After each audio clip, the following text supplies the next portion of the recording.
Well, I'll tell you what, guys. The 100th monkey is here, and the consciousness is raising, and we are really starting to wake up to who and what we are on this planet here, and you know, I'm so impressed to watch all these different people that continue to jump up and grab their potatoes and start washing.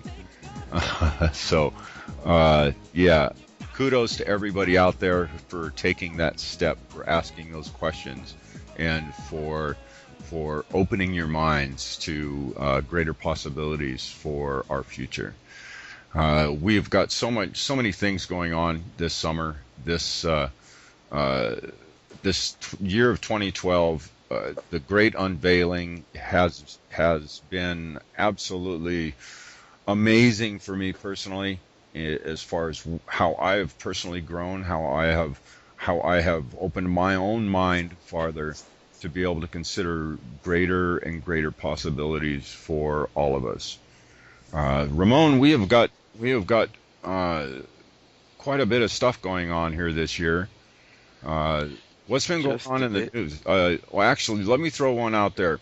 Did you know Albuquerque, New Mexico, the 32nd largest city in the U.S., ended water fluoridation in their water supply?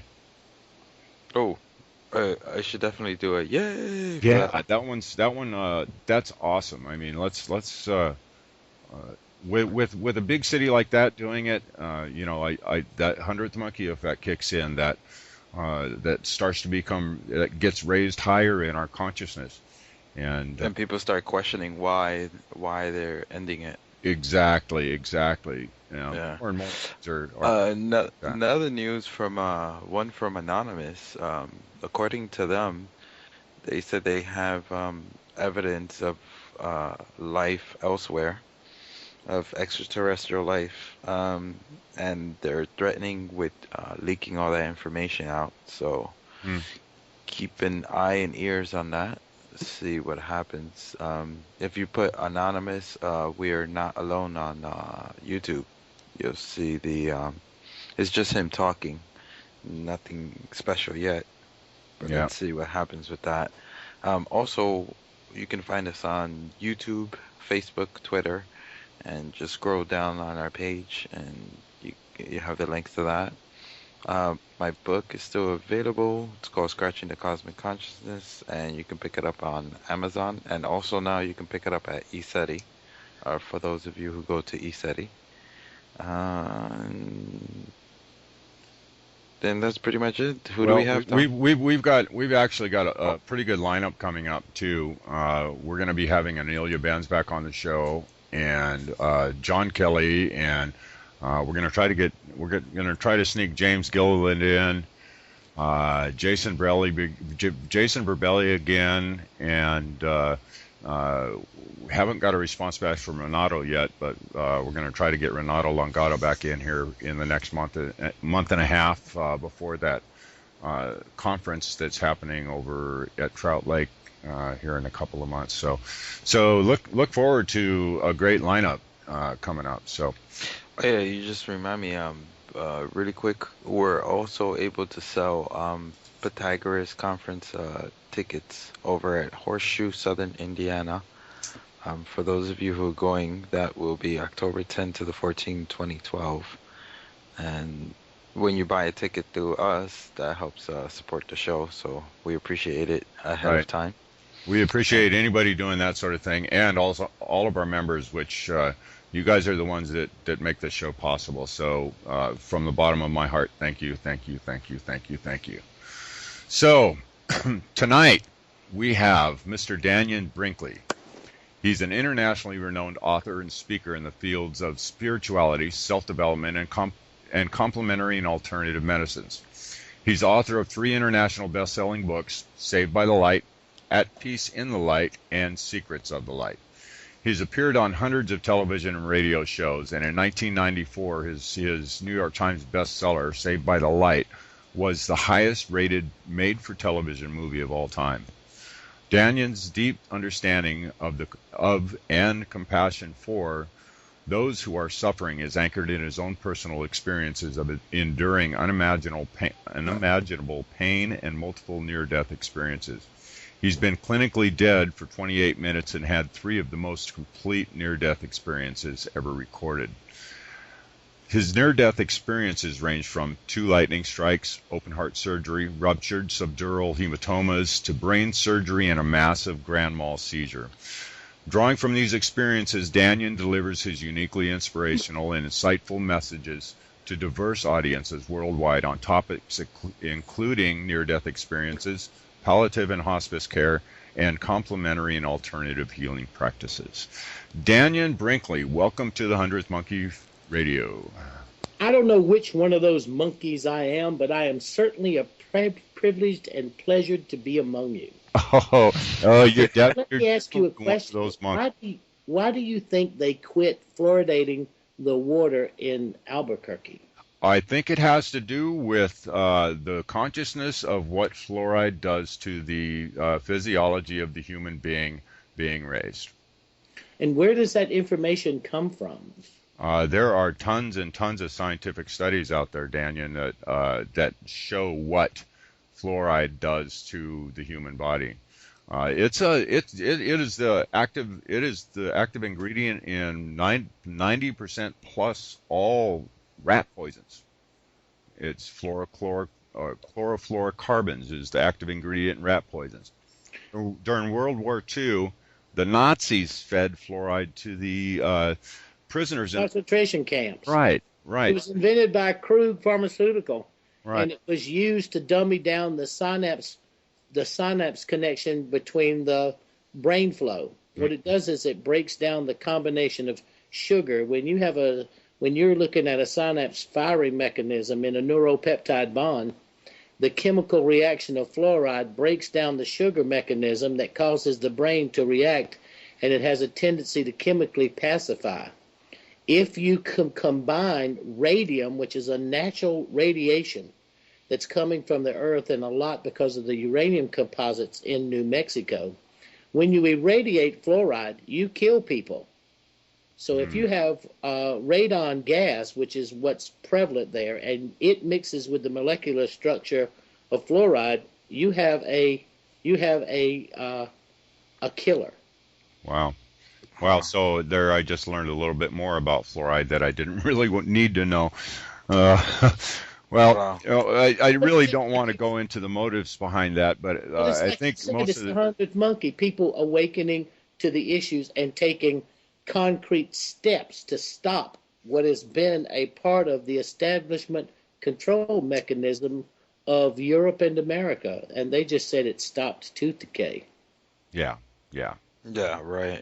Yeah. So no, the key here is that people are waking up and they're starting to really understand what's going on, which is that beautiful bright light at the end of the tunnel.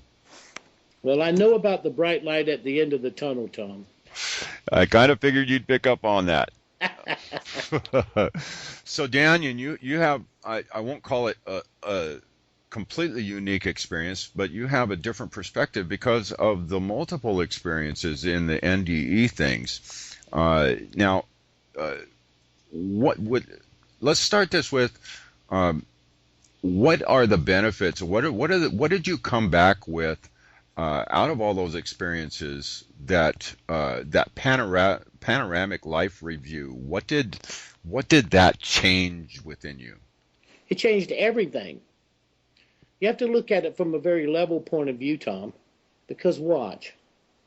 Hayseed hillbilly from South Carolina, Marine Corps, tough guy, big guy, played sports, served in the Marine Corps, worked contract for every three-letter company in the world because it was the beginning of what was called special ops. They now call it things like Blackwater, contracted security. But in my time, you couldn't use those terms because it was the military defense mechanism that was in charge of that, not quote unquote hired mercenaries. So we can now get away with using that term. So that was the mindset. I'd given up spirituality and religion and all that nonsense because I grew up in fundamentalism and everybody goes to hell where I come from. And so I'm from South Carolina, man. Yeah. Everybody goes to hell. Let me tell you how funny it is. Do you know the difference? You know how you can tell the difference between a Baptist and a Methodist in the South? Oh, God. I don't know. How? A Methodist will speak to you in the liquor store. Oh, boy. It's just the mindset, So I grew up in that part of consciousness. So one day, being that person, I was struck by lightning talking on the telephone. And in the course of it, I was dead for 28 minutes. I was completely paralyzed for 6 days, partially paralyzed for 7 months. It took me 2 years to learn to walk and feed myself. Wow. And I lived in pain that a human being cannot comprehend and still stay alive. I've seen people with brain tumors and cancers that were eating their souls. But more pain than it's like it's like drinking battery acid and burning from the inside out for months and months and months. But I discovered something else. I discovered that you do not die. It does not happen. It doesn't. And all of a sudden, in that flash of reality, that everything I'd ever heard, everything I'd ever been taught to believe or vaguely believe about religion and souls and what happens when you die became nonsense. I was 25 years old. My world was destroyed, but I lifted out of my body. And I watched what was going on, and people have to remember, I had this experience before Raymond Moody wrote his landmark book, Life After Life, who coined the term near-death experience.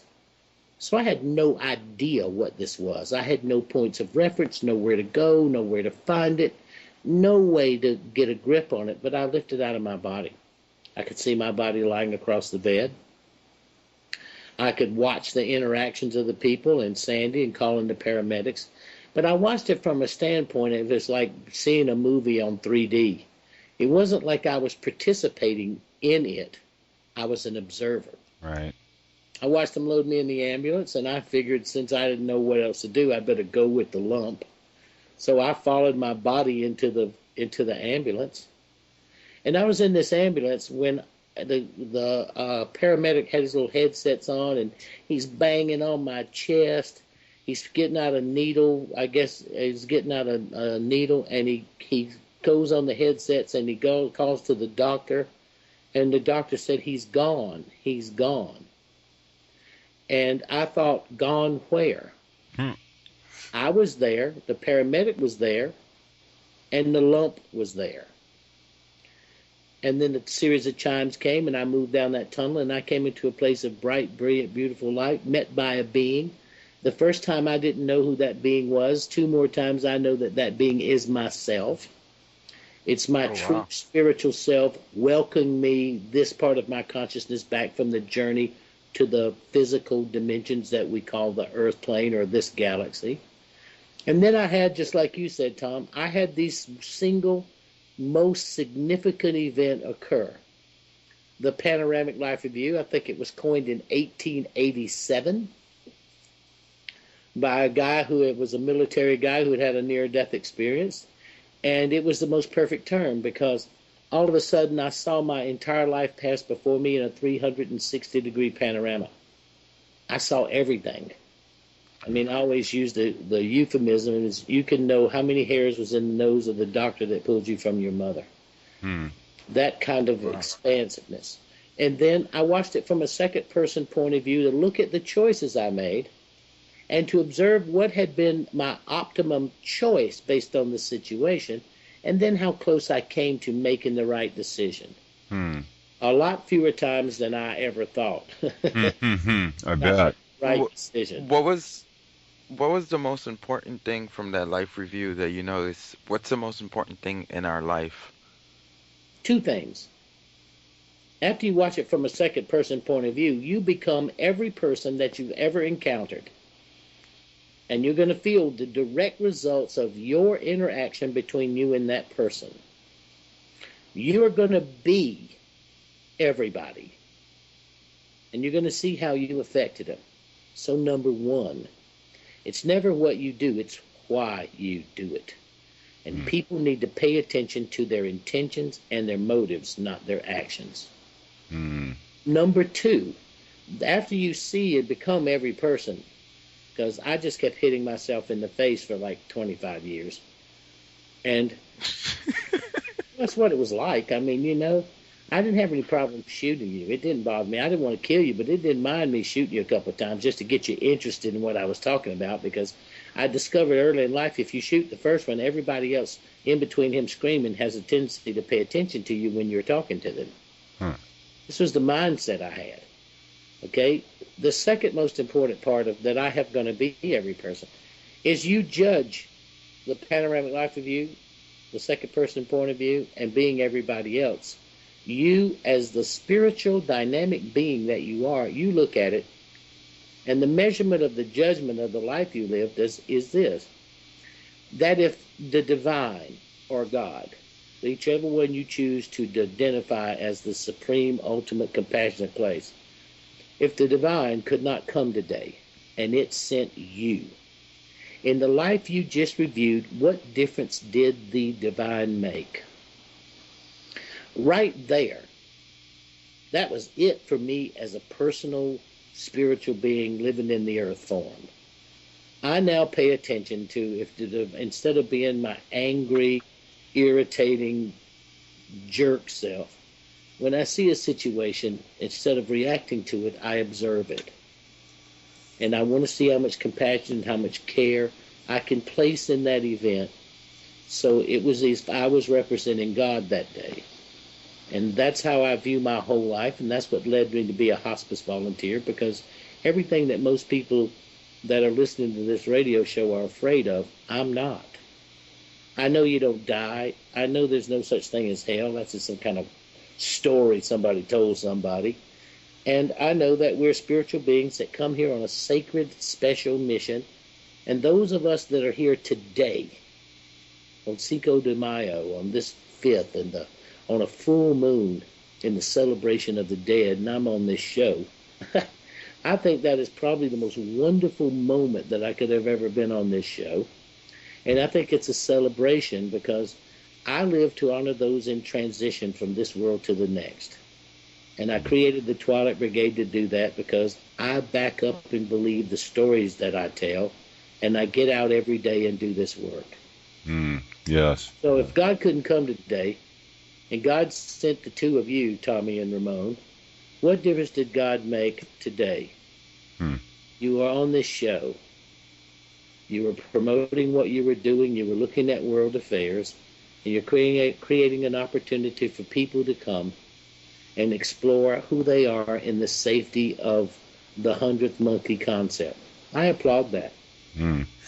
Thank you. Thank you. Thank you. So what would you say is the for somebody who's just waking up, that is, or quote unquote waking up, that is just starting to ask the questions, what would you say is the most important question that they can ask themselves? If God couldn't come today and God sent them, in the life they are looking at right now, what difference can God make? In every problem that you have, in every situation that you find yourself in that you are uncomfortable in. Because if there is an event that's happening that you are comfortable within, you are doing the work. If there's an event that is occurring that you're not comfortable in, either how crazy the world is, or how crazy your neighbors are, or how dysfunctional the family is, what can you do that will make it as though it was a divine act? That means you put up with some stuff and some stuff you don't put up with. Then other things that you do, you can decide based on that point of view whether it's worth messing with or not. Mm. What I learned, Tom and Ramon, is this. The art form of life. It's not a science, it's an art form. And when you understand that everything operates under a specific series of laws, the laws do not deviate no matter what group consciousness thinks about. They are unique and universal laws. We who are living in this particular point in history are the keepers and the guardian of the transition from the old world, using the Mayan calendar, the end of one period and the beginning of another period, and using quantum physics as a paradigm. Our galaxy, which we call the Milky Way, has a small dwarf star that we call our sun and has roughly 12 or 14 planets revolving around it, called a solar system. That galaxy, that solar system, and our sun is called a dwarf star. That means the next largest star in our own galaxy, you can put 1,000 of our suns in, and there's 1.1 billion planets and stars in our galaxy that we call the Milky Way.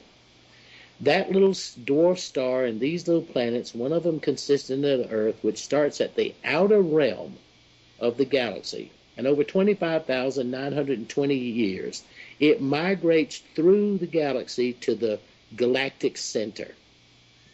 And at that point, a new era begins.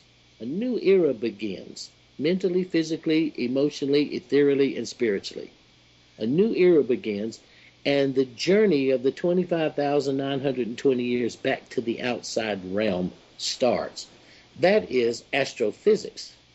And anyone can look that up and see that that's exactly within the next 10 years where our planet will be. Within our own solar system, within the galaxy we call the Milky Way. Well, right there, that is science. That's not mythology or cosmology. It's always been that until now. But now we have the Galileo platform in space, and we have the Hubble telescope, and we have computers that can crunch 100 trillion calculations per nanosecond. Per 1/1 million of a second, 100 trillion calculations. So literally, there's nothing we don't know or can scientifically prove to ourselves that we are in this transition period. So it's just like I said, if the divine couldn't come today and it sent you in the life you just reviewed, what difference does the divine make? And it gives you a clear, focused perspective to use. I like that. I like that. The art form of life. That's I love that. That I'm going to use that, I think. So. Well, you're quite welcome to it, because listen, people say, well, what's the science about it? Well, you tell me the science of Leonardo da Vinci and what he painted in the Sixtine Chapel, and I'll give some validity. And if you can scientifically tell me how that fool could lay on his back for 15 years and paint those little squares in the chapel and it be as beautiful and as magnificent, show me scientifically how he was able to do that, and I will appreciate your point of view. From an artistic point of view, it is magnificent. And they're there, and they've been there 400 years. Yes. Yeah. That's the art of life. Yeah. So, by what you're saying is, hey Ramon, take a yes. breath. Take a deep breath. Come on, man. It's just me. No, I was gonna say, by what you're saying, so we basically all share just one consciousness. Well, So let's say that we're individually a part of one consciousness, because share takes it apart. Well, I guess that would be an appropriate word. But you have to remember, we are individual consciousnesses within a collective consciousness. Yeah. So are we all one? You know, the old ancient Indus Valley and Hindus and all of that. Are we all one? Yes. Okay, that was mythology before today. Now they have an element that is called dark matter, that the Higgs boson particle is the basic calculation that recognizes that dark matter. We have been able to measure it not quite consistently, but reasonably in independent laboratories, that it is the mechanism or the energetic field of energy that the planets and the universe is suspended in. This is proven science. It proves literally that we are all connected. It is so provable and creates enough provability that we have gone together, and the Swiss have created a place called CERN, which is a collider. And they're creating photon, neutron, and proton energetic charged bombardment so that they can trigger the reaction that replicates dark matter consistently. What was really remarkable about that event is a couple of months ago, one of the scientists says that he had discovered a particle that moved faster than light. Right, right. Which means that everything that Einstein ever said in the theory of relativity would prove to be or appear to be incorrect. The biggest problem with that piece of news is that the Savannah River Laboratory, the nuclear laboratory that builds the tritium triggers for a thermonuclear weapon that's located at the Savannah River site, discovered a neutrino back in 1960. And it not only moves faster than light, it has an element that moves in front of it called a tachyon. So the tachyon and the neutrino move faster than light when light is measured as a solid operating component. You know, remember, light can be either an energetic form or a solid form based on the concentration of red, orange, yellow, blue, green, indigo, and violet, which creates a laser, light amplitude, synthetic emission radiation device. So we already know that they are particles, but they're subatomic particles that prove this. So not only can we have reached a scientific model by we can prove that we're all connected, we have given it a name, and we're spending more than $20 billion researching it in Switzerland today. Right, right. Yeah. Now, are you familiar with what our sun's been doing here recently with the new particles? Are what they say? What was it? Carbon 12 or carbon 7, Ramon? Turning carbon 12 into carbon 7. Yeah, it had been emitting carbon 12, which was the standard. Now it's starting to emit carbon 7, which is okay. What is doing this? Now, I think it has to do with our position in the galaxy as far as us entering the ecliptic plane. So you're talking about the sun? Yeah, the sun. Okay, got it. Well, that's just neutrino bombardment based on the plasma. When you watch where the 11-year cycle of the sun is, and what most people are afraid of is that as we get toward December the 21st, 2012, because somebody got caught up on what the Mayans think, okay, then when you look at that, you would watch the plasma array of the sunburst. Why it's doing that? They just had a plasma burst or a solar flare, depends on which one you look at it from, which mechanical, scientific, or chemical or energetic mechanism that you would use to look at it from. That went out over 1 million miles. Mm-hmm. And it happened not to be anywhere near our planet when it released. But the neutrino absorption by our electromagnetic field in the Schumann resonance was monumental. And it was the highest recorded bombardment that we have ever received. But we did not get into the line and action of the plasma within the solar burst. So not knowing exactly what you guys were talking about. It's easy to understand how the transformation and the carbon based, because we are carbon based beings, how that you're measuring the difference of the carbon release mechanism of protons and electrons that go from 12 to 7. It only reinforces that there is a cosmic wave of energy that has historically been talked about by multicultures called the cosmic wave that passes through our solar system based on pure energetic science. See, we used to have to think it was some story passed down with a lot of mythology in it, but now we can scientifically prove that this has happened every 11 years. We just ended the last 5,125 years of the Mayan perspective of the calendar, which happens to be the birth date of every known calendar. Every calendar that's on the earth, guys.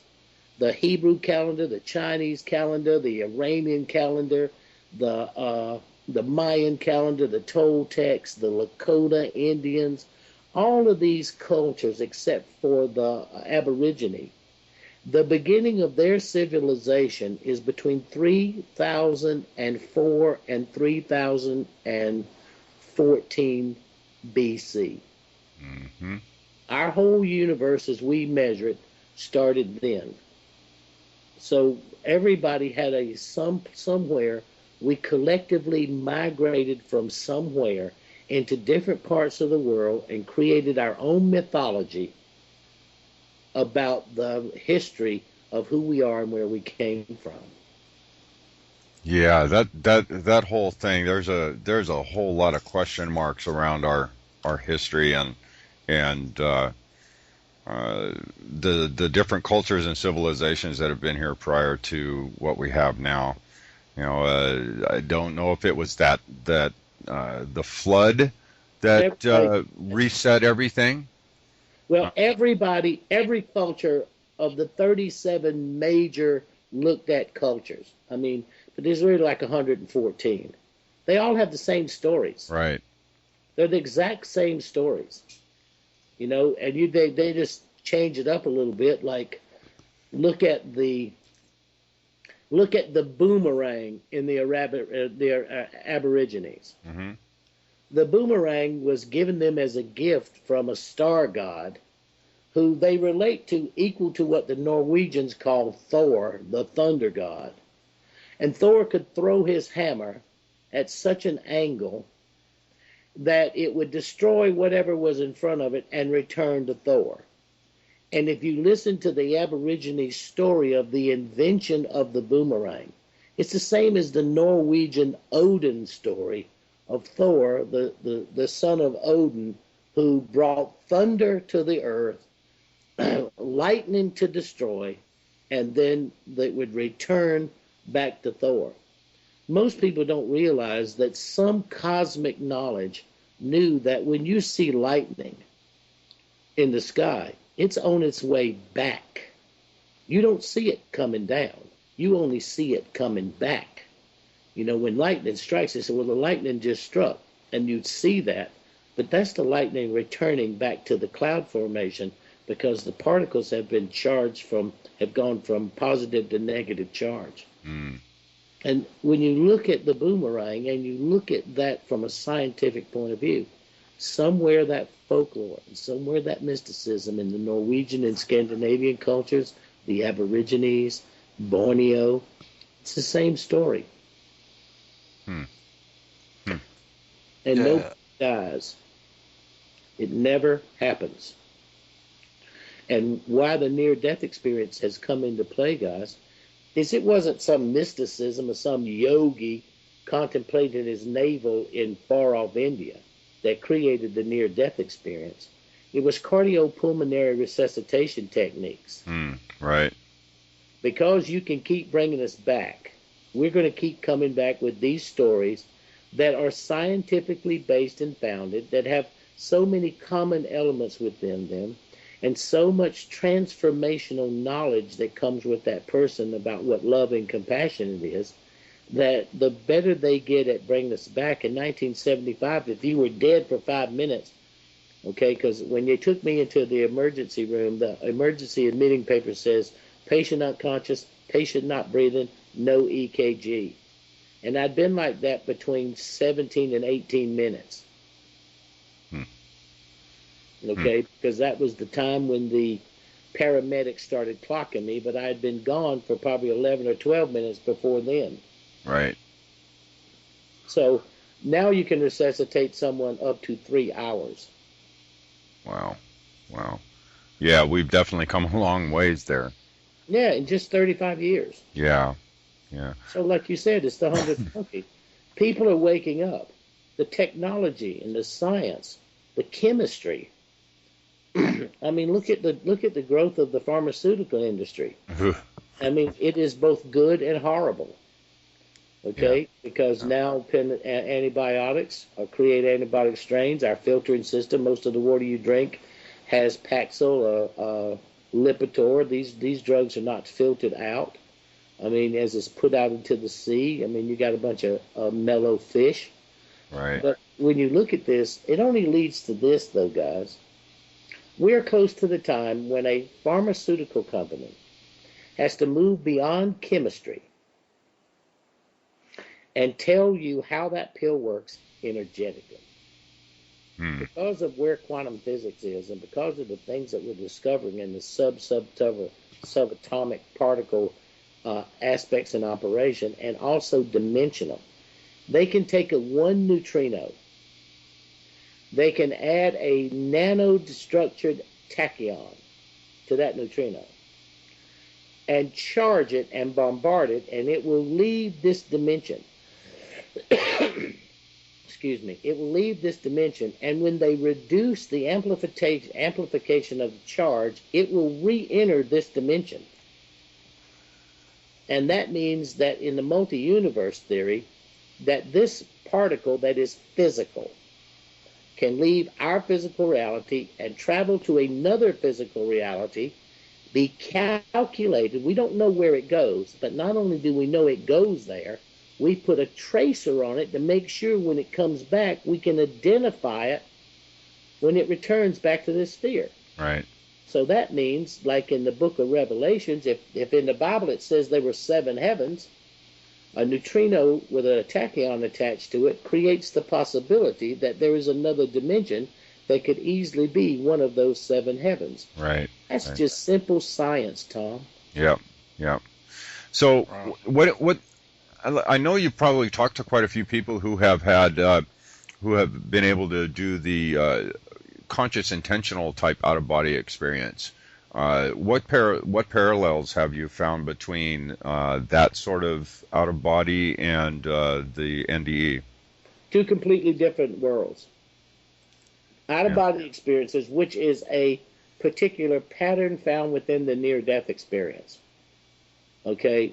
The near-death experience is a far greater, far more expansive level of consciousness than the out-of-body experience.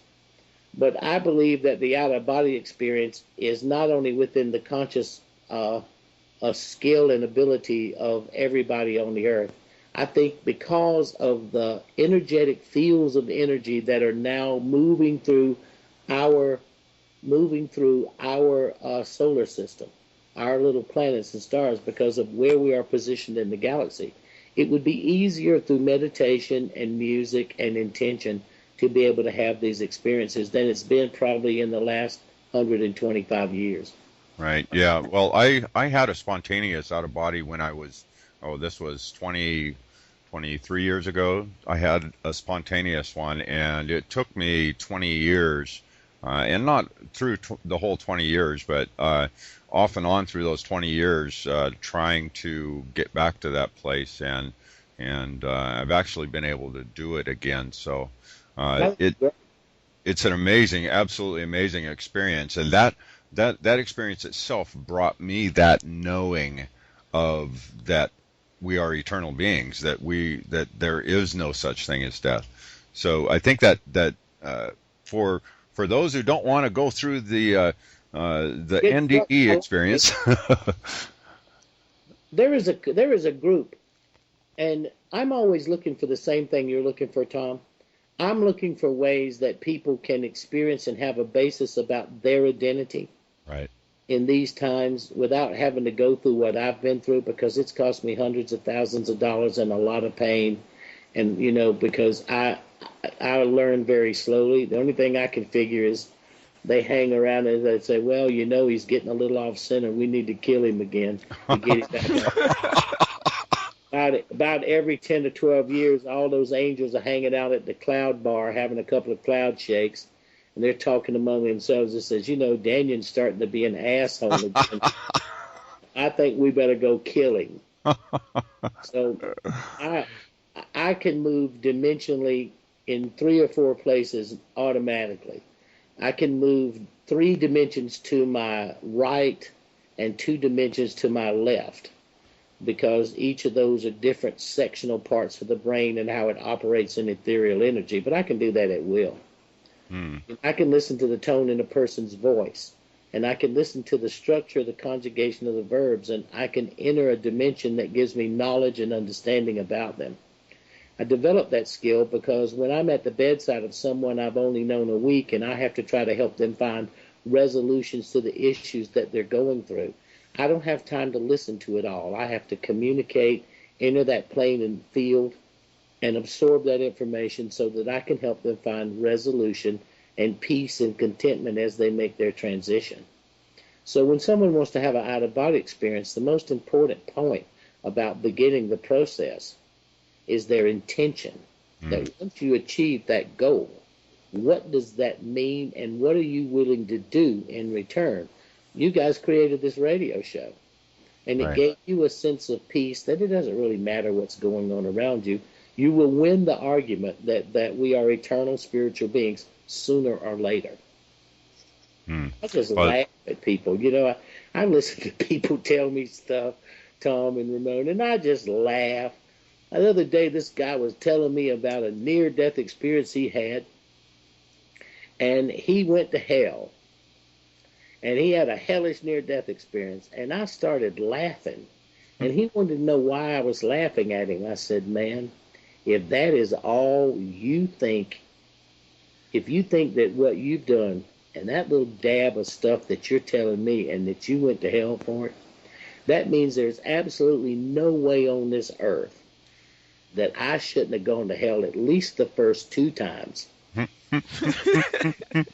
Because I can guarantee if anybody's going to hell, I'm your huckleberry. And I would even say that up until the second near-death experience, because I watch things. I hate this, and this is me just being Dannion. I cannot stand the hypocrisy that I see based on I have nowhere to go. I've been through it 3 times, and I've been at the bedside of 2,005 people going from this world to the next. I've been with 422 taking their last breaths. And if somebody thinks they know more about the methodology and the ethereal spiritual mechanisms by which someone leaves this world, I'd like to meet them.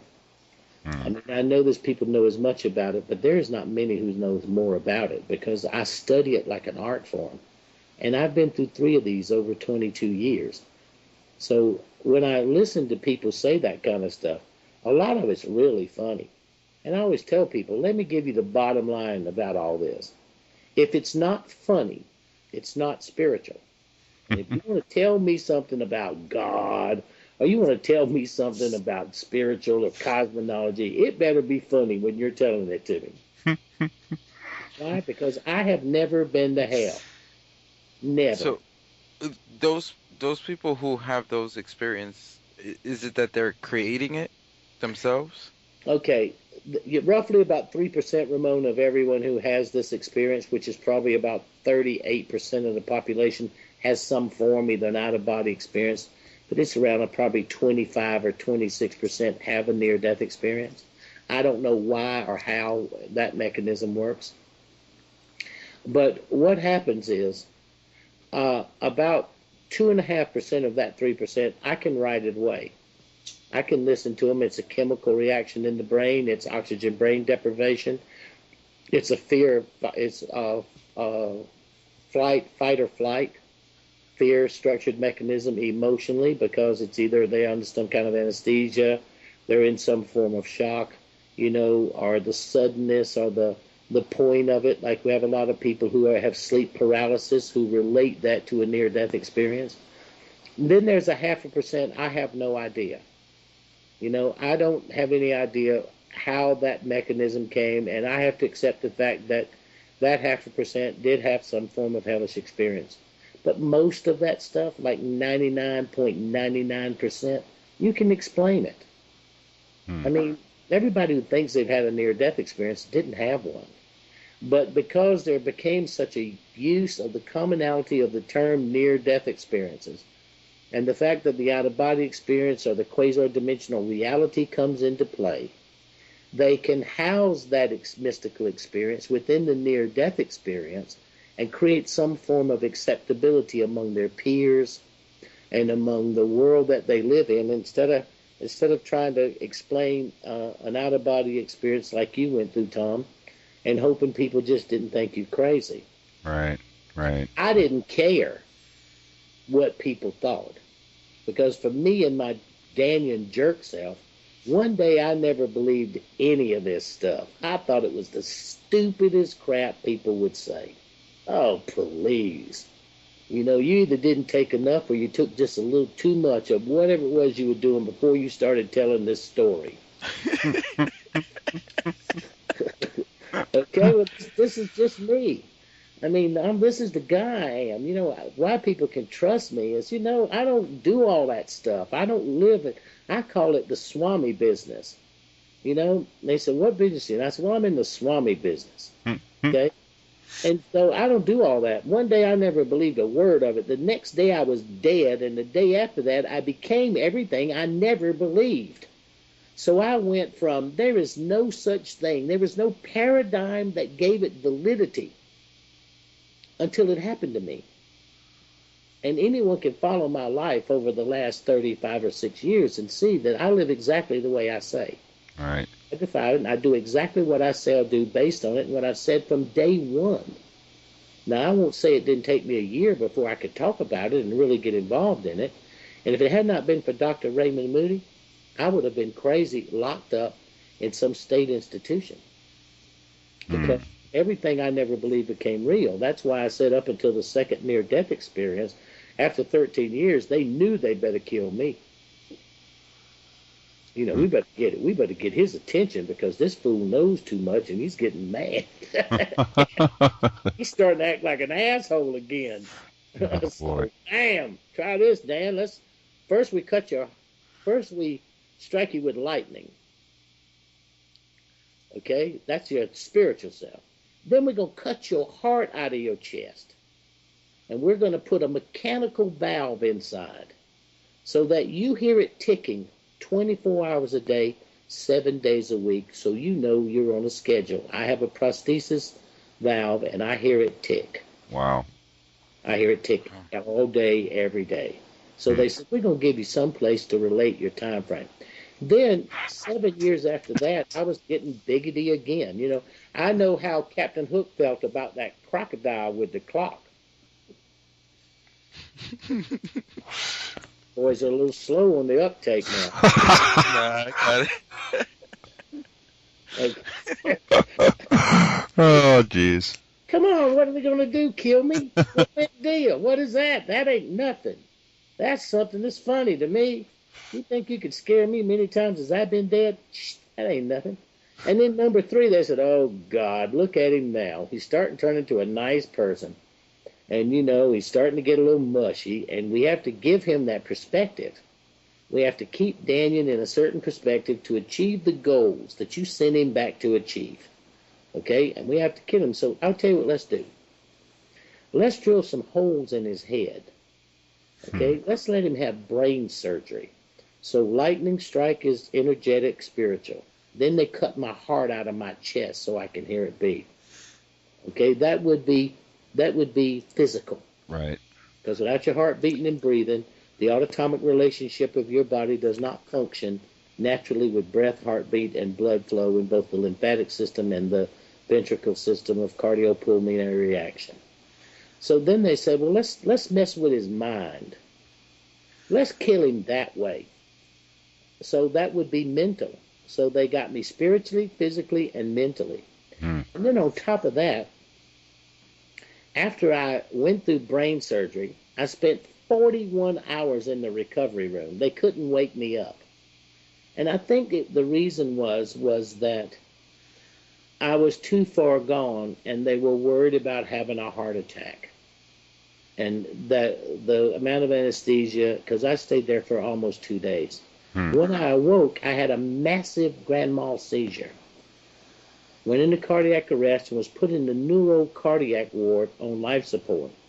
But while I was having that grand mal seizure, I tore the drainage bags out of my brain that was stitched in. Blood's going everywhere because while I was seeing all those dragons and all that stuff, that's why I know the difference between an hallucination and a real near-death experience. They said, let's show him what hallucination is. Mm. Okay, when I saw all them dragons and demons and all that stuff, it was time for me to go. So I got up out of the bed, I tore those bags off, blood and pus and stuff running all out of my brain because I had 3 subdural hematomas, which were veins that had burst, and I was bleeding, and because of the Coumadin, my blood was so thin that it was pressuring and pushing against my skull and forcing and crushing my brain. And they had to either do open heart surgery and brain surgery at the same time, but they knew if they didn't drain the blood off before the brain surgery and open heart surgery that I would not make it. So you got to remember, that crowd over there has a serious sense of humor. Yeah, that's putting it lightly. That's putting it lightly. Let me give you one more, Tom and Ramon. This is how much I love the divine. I always said that I believe in coincidences, but I've just never seen one. Now think of how funny they are. God has a great sense of humor. Watch. I was struck by lightning at 7:05 p.m. on September the 17th on a Wednesday afternoon during a thunderstorm. The lightning struck me just above my left ear and went down my spine. When I went into brain surgery, no one knew this but me. I went into brain surgery at September the 17th at 7:05 a.m. on a Wednesday morning doing a... Oh, wow. They drilled the first hole in my head just above my ear.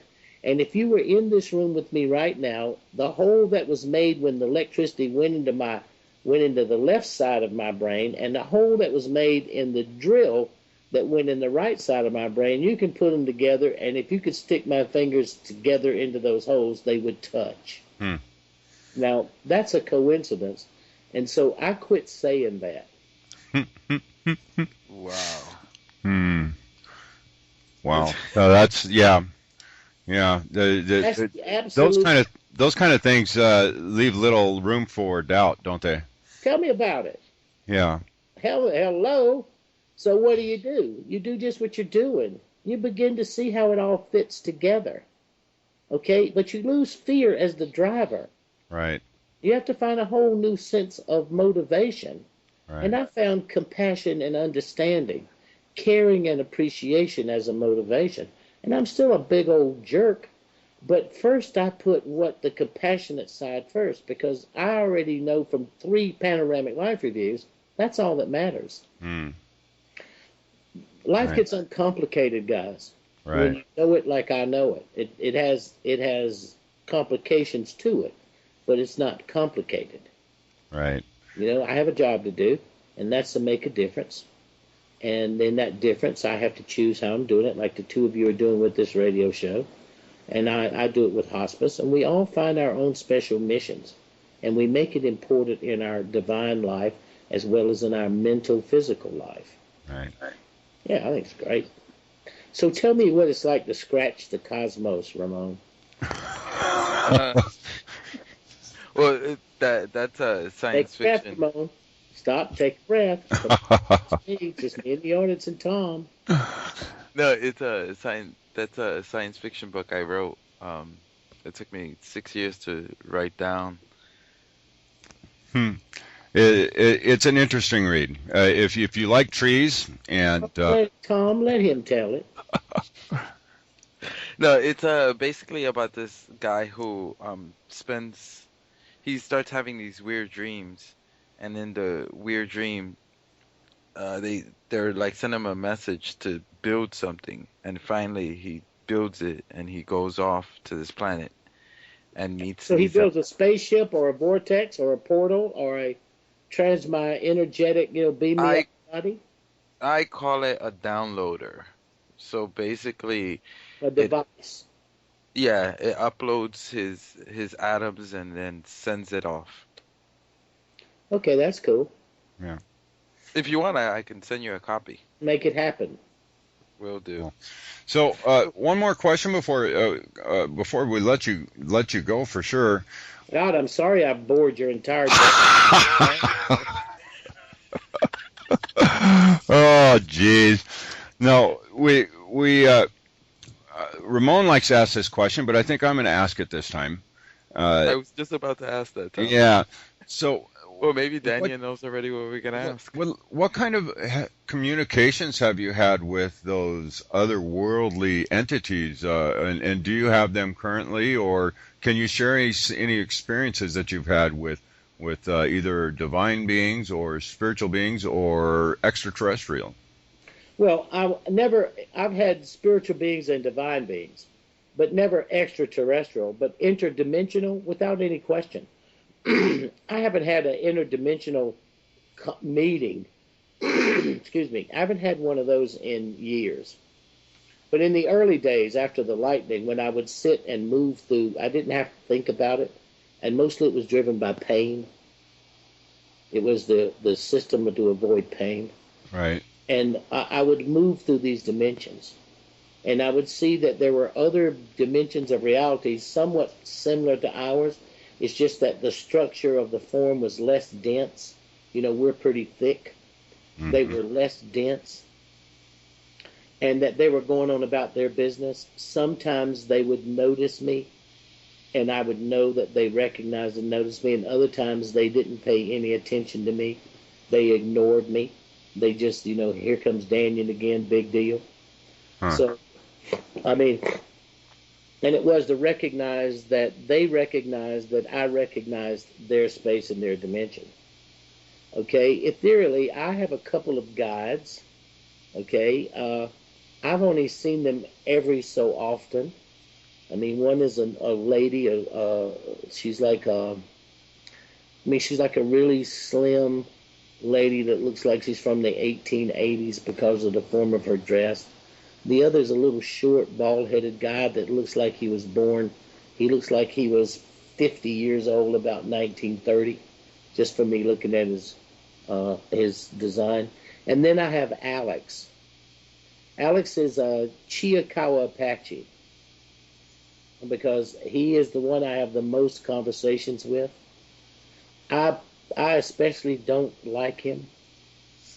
Because he shows up just about the time I'm almost over emotionally dealing with something really stupid that I have done. You do really stupid stuff. Right. And you just about work yourself through it to rationalize why you did it. And Alex will show up just to reinforce the fact that rationale doesn't work. I'm telling you the truth, and I really was that stupid. Okay, so I basically don't like him. So I hope that people say, I wish I could see my guides. And I said, I hope that you can see my guides and they like you more than dislike you more than they dislike me, because Alex is a prick. Okay, now in the spiritual ethereal beings, every so often, I went to the crystal cities. If you read Saved by the Light, At Peace and Light, and The Secrets of the Light, it talks about these crystal cities where these beings of beauty and wonderment, I mean, honor, integrity, greatness, humanity, all those words we've heard all our lives. These are what these beings represent. And they're like great masters and teachers of information. And this, I can say that factually, but I have a sense that they're like guardians. They have a specific function in the guardianship of the energetic nature of our spiritual selves. I mean, I can only say that from deduction, okay, because I've deduced, because I study and read about it and try to figure it out. But when I was there the first time and the second time, they were there and present and guiding me through things that would, and it wasn't like teaching me, it was allowing me to be aware of. Okay, and the third time I didn't see any of them. But every so often, and it's probably every couple of years, I will be sitting and I can feel that pattern move into me. I can sense that it's coming, like when we smell fresh rain. You smell it coming in the springtime before it gets there. Right. And I can sense it coming, and when it comes, it's that I am in their presence. Okay, I'm in their presence, and what I automatically do is go to looking at what I had done. It's not like guilt, because that stuff doesn't come except how I interpret it. So I don't like Alex. So I know what he's doing there. And so I have had those experiences. It's probably once every 2 years since I was 25. Right. So are you a meditator? You don't have any choice. Do it 3 times a day. Right. I push meditation quite heavily. I think it's probably one of the most beneficial things that we, especially in this day and age, can do for ourselves. Well, if you just relate it to oxidative stress, the number one killer of women. Right. I don't measure what happens to men, because I figure all men's got it coming. Whatever happens to them bastards, they got it coming. But when you get to talking about the girls, and the number one killer of girls is oxidative stress, heart attacks, and strokes, the only thing that could be wrong with them is their children or their husband or boyfriend. Okay, or they eat too much cheese, and they get all those steroids, and they get all that HGH, all that growth hormone and all that stuff in their systems. But anything that has to do with killing women, I'm interested in figuring out a way to stop it. Right. But guys, I don't care. We're on our own. There's a couple of friends of mine, I might have a little talk with them to try to help them out, but basically, good luck, chump. Why do people have to change to be spiritual, Ramon and Tom? I mean, I'm the same guy. I just look at things with a different system of values. I'm the same obsessive compulsive driven person. I set goals for myself, and I do not care. It will not stop me. If you kill me, you cannot stop me. I get right back up and stay at it. I look at this company. It's on my website. It's on current events on my website. But it's about out-of-body experiences from this Brazilian group. If anybody goes to current events on Dannion, you'll see that I'm like you, Tom. I'm a big supporter in meditative approaches to out-of-the-body, using an intellectual approach. A lot of times when we think of meditation, we're back in the 60s in India with the Maharishi, and the gurus and the Beatles. But this Brazilian group have come up with a really beautiful techniques and ways that helps people achieve that goal. And it's through meditation, like you were talking about, Tom. So right. I never want people to go through what I've been through to get to the same place I am, but I'm 100% in support that we all get there, that reassured loss of the fear of death, and an absolute convincing way to understand that we are immortal, eternal, dynamic, beautiful spiritual beings with dignity, direction, and purpose. And we were that before we got here, and we will be that after we leave here. And we've chosen not to recognize that in ourselves because it's a part of the growth cycle that we are operating within to achieve that goal that we chose in coming here. Period. There you go. You made a good point about why do we have to change? We don't have to change to be spiritual. I did that when I first, quote unquote, woke up and put my feet on the quote unquote path. I changed dramatically, and I tried to be all holier than thou type thing, and I got smacked upside the head some more just to wake me up out of that, and say and was given the message, just be yourself, Tom. Just be Yeah, well, yourself. just get struck by lightning. Here's what to Yeah. do. Get your golf club. Let me help you out. Go out on the golf course and get your golf club and wet yourself down and put a big puddle of water around you and stand there during a lightning storm. There you go. Guarantee you talking about a slap upside the head. Let about 180,000 volts at about 2.5 amps run through you if you talk about a slap. I am very proud of both of you. And from a guy who sits from where I sit, and I hope I convey to you and your audience my sense of love of the divine, my sense of the identity that I have observed from the most critical, cynical aspect. I'm a cynical, critical jerk in one aspect of and that's the point that I observe from. But what I've learned is a divine beauty about us, and that we will win. The fact of what we're going through now in the economics place, which is a controlled collapse of a system, in order to reinstill a new system.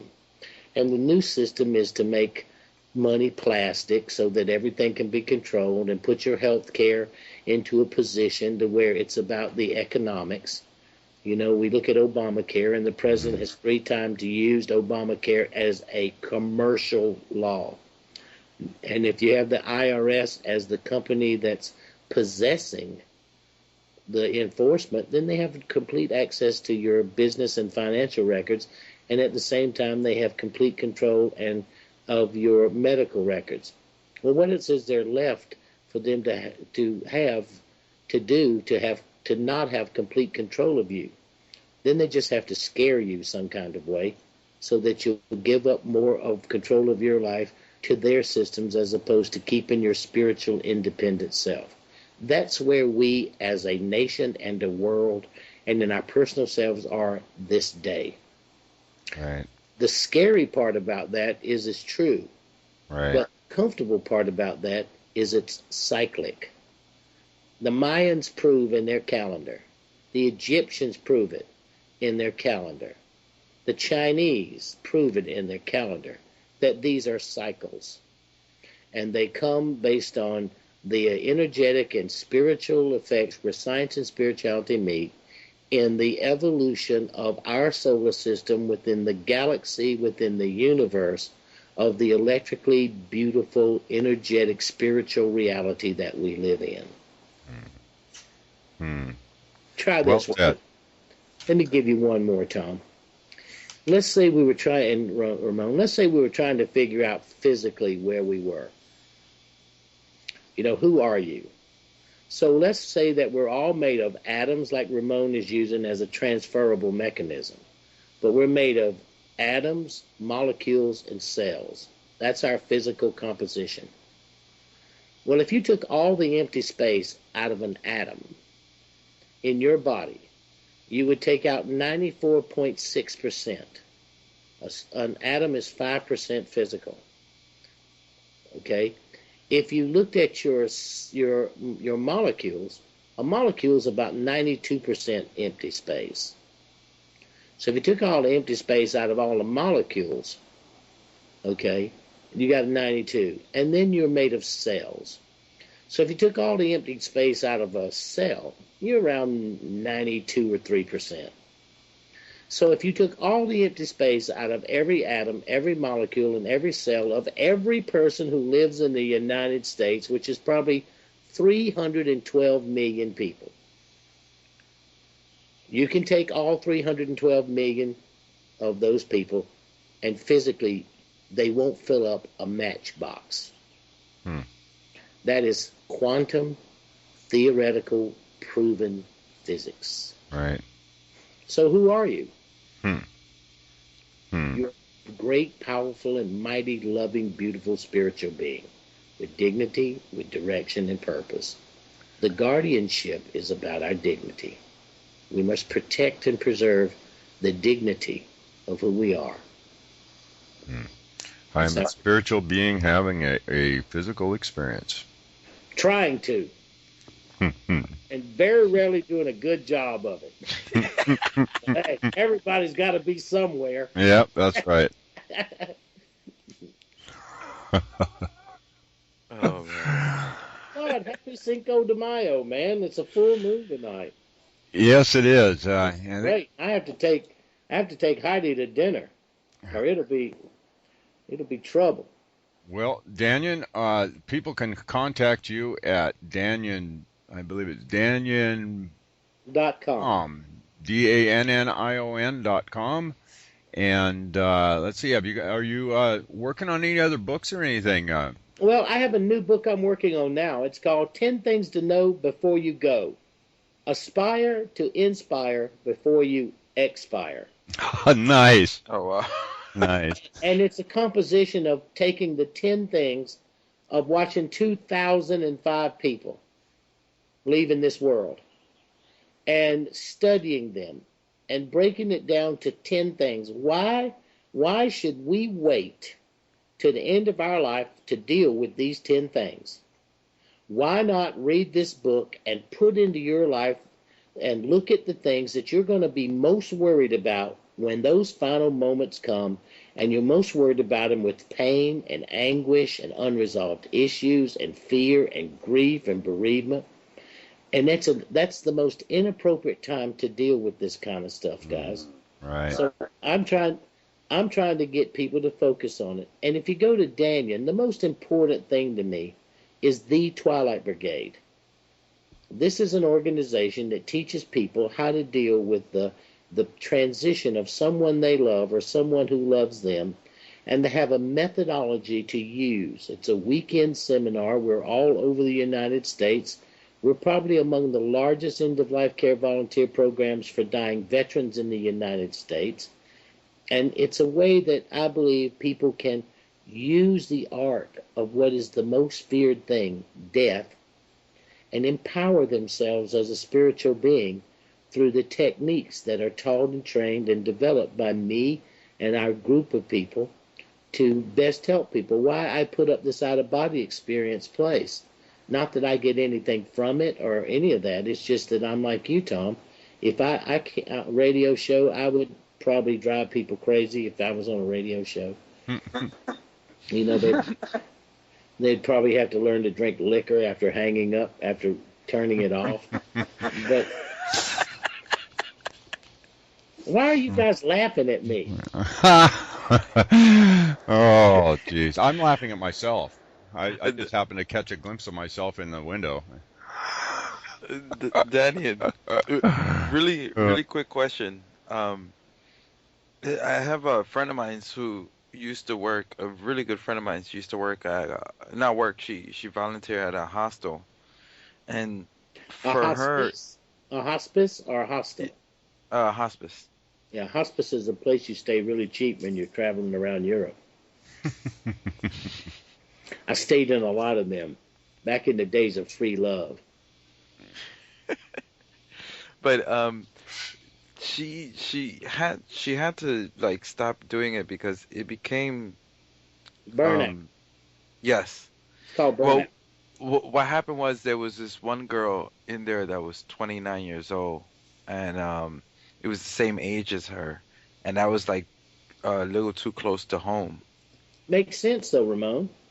That makes Yeah. sense to me. And when you see her, tell her that we of the Twilight Brigade love her. She made the right decision for herself. We live in a fear-based reality.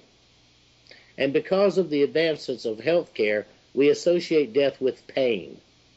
Okay, so instead of dying and think you're going to hell, you're worried about how bad it's going to hurt. More than you're worried about whether you're going to heaven or hell. Okay, then that creates the fear mechanism. Then once you start having to endure the pain, then you start thinking about if you're going to heaven or hell. The next thing you're going to think about is if your life was good and did people appreciate that you were there. You know, that's what people are after and are looking for. So when you burn out, you burn out. We have people burn out. You know, we have it. But when you have to face it, her mechanism for facing death has 2 points of view. For her, it was okay. I support her. But you always, if you're like me, you have to put into focus the value of what you're taking away from that 29-year-old who needs support, and she needs support from someone who is the same age as her to help her work through the anxiety of passing at such a young age. Yeah. Well, So, you sure tell you've been doing this for a while. No, I've been doing this. I'm a master at it. I'm sorry, but it's, you used to hire people who would cry at your funerals. This was like and they still do it down in New Orleans. When someone dies, they hire criers so you can make it more important that you're like more mourners. There's more mourners at your funeral, and they used to hire people to come and mourn your funerals because that was a way society and structure in Europe came about. How many people came to your funeral was a value, so they would hire people. Oh, I wonder if there's a market for that up here. It might be a good side job. Guarantee it is. Guarantee it is. Look, when you don't have a place to look at yourself as in spiritual value, which is what you two are trying to drive and create in people, or at least to create thoughts, then how they look at themselves, and if you see what funerals are about, you see it's all about the mechanism by which you are recognized for the life you lived. Look at the Egyptians. They have the books of the dead. Right. Look at the Tibetans. They have the books of the dead. And I have found 19 societal structured systems that have books of the dead. They paint walls and tombs in the King's Valley. They did it. The Romans did it somewhat. Theirs were more like catacombs. The Persians did it. The Greeks did it. The Syrians did it. The Chinese do it. The Indians do it. The Mayans do it. They build pyramids and they build funeral arrays so that they would be glorified long into the future. We do that by the Twilight Brigade. Yeah. I asked. Yeah. Gotcha. I was gonna say. I feel like not everybody, but many people have a deep sense that they don't want to be forgotten. True. Right. True. And they want to know that before they go. That's why I'm writing this book. Oh, geez. So when's this book coming out? I don't know. I give it to Harper and whatever, it's whatever mood they're in. So have you complete your end of it already? I'm pretty close. I'll be on time. Okay. It's next year. All right. It'll be next year because I already heard from my publicist that they're going to take me to the ABA and they're going to take me to the National Libraries Conference because they think the book is really, really good. I like Harper Collins and their brand Harper One that publishes the Bible because they have some of the coolest books to help you religiously look at your spiritual self and the religious arguments that you have with yourself about believing all that stuff that they tell you. You can look at both sides. You're looking at both sides. And so I love being a part of them, and I really don't try to tell them what to do. They know when they want to release it in conjunction, with whatever else is coming out and where they want me to be. And I'm working on another screenplay about a second movie. Very nice. Because Canal Plus bought Saved by the Light. So it's probably been in 60 countries and seen by 100 million people. I have it in 13 versions, from Chinese to Japanese to Russian. And I think one of the happiest days my dad ever had in his life was watching Saved by the Light when the person playing him as my father was speaking in voice-over Japanese. He laughed. He laughed so hard that his sides were hurting and he couldn't stop. And finally, about 3/4 of the way through, he made me turn it off because he was laughing. And I said, "Daddy, watch it. Let's watch it in Portuguese. Oh, geez. Let's watch it in Polish."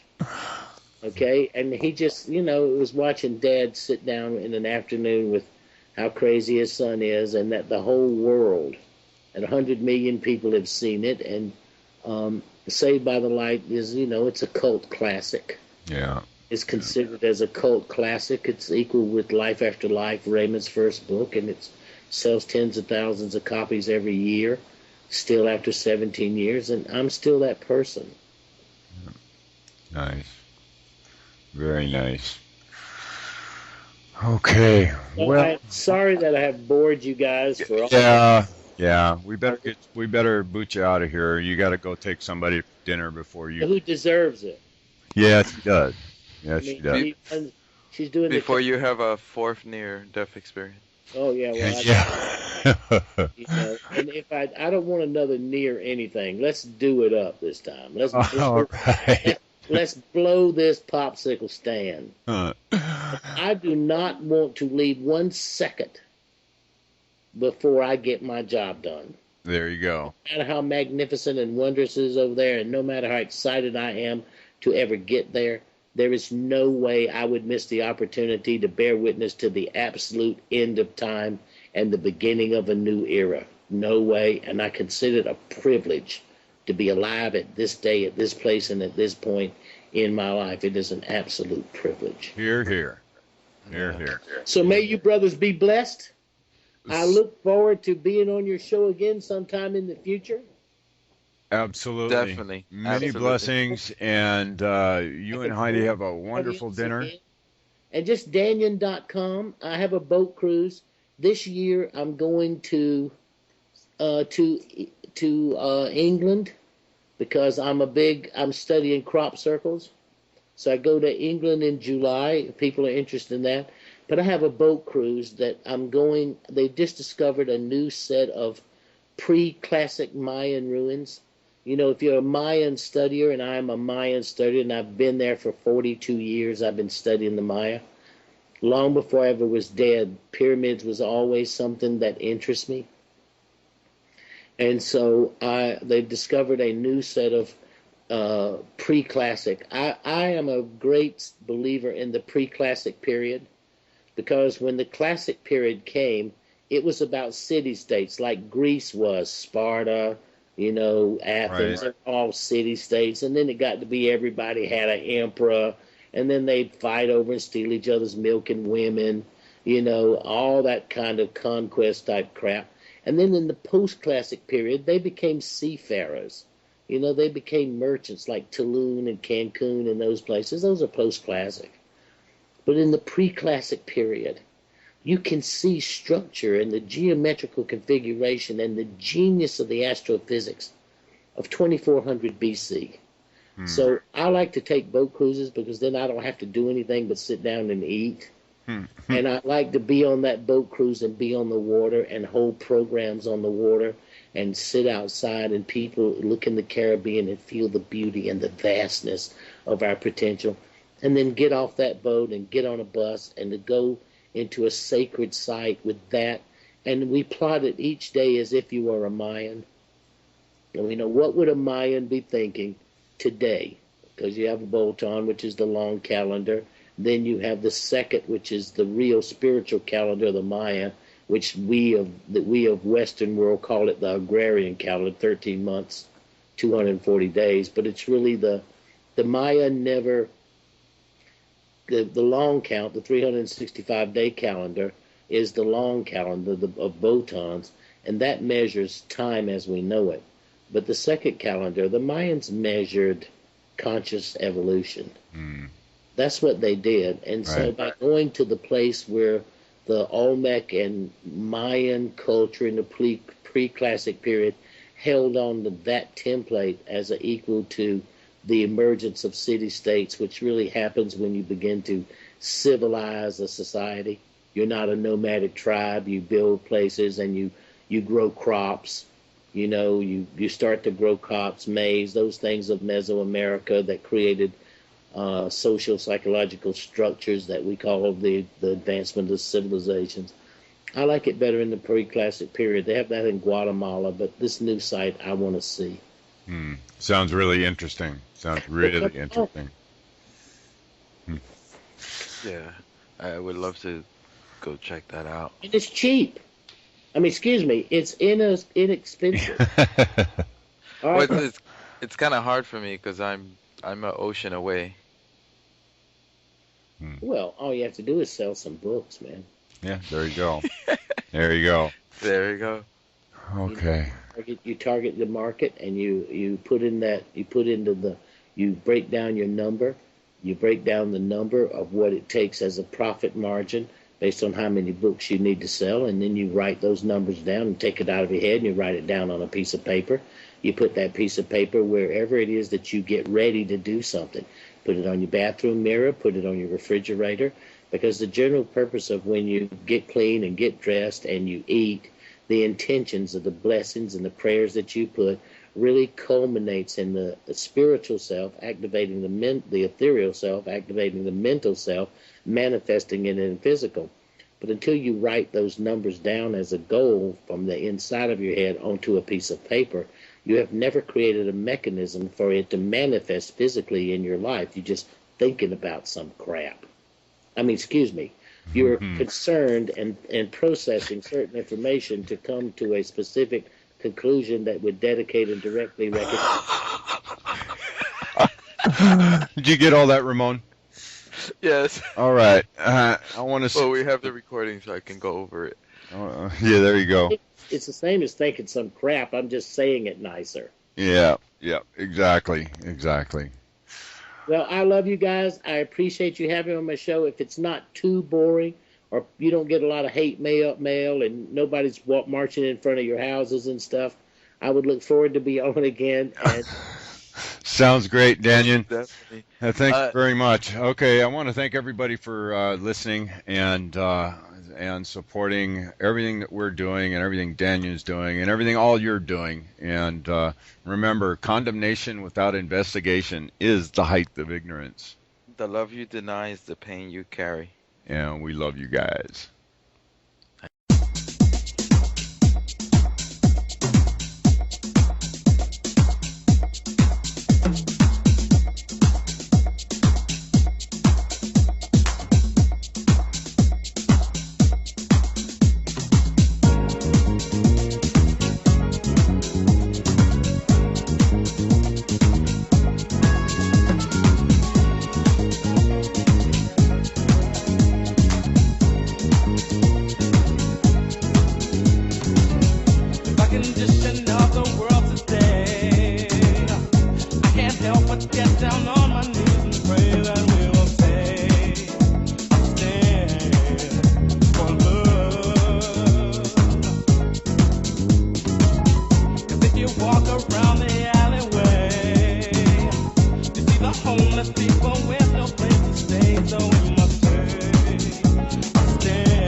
Bye.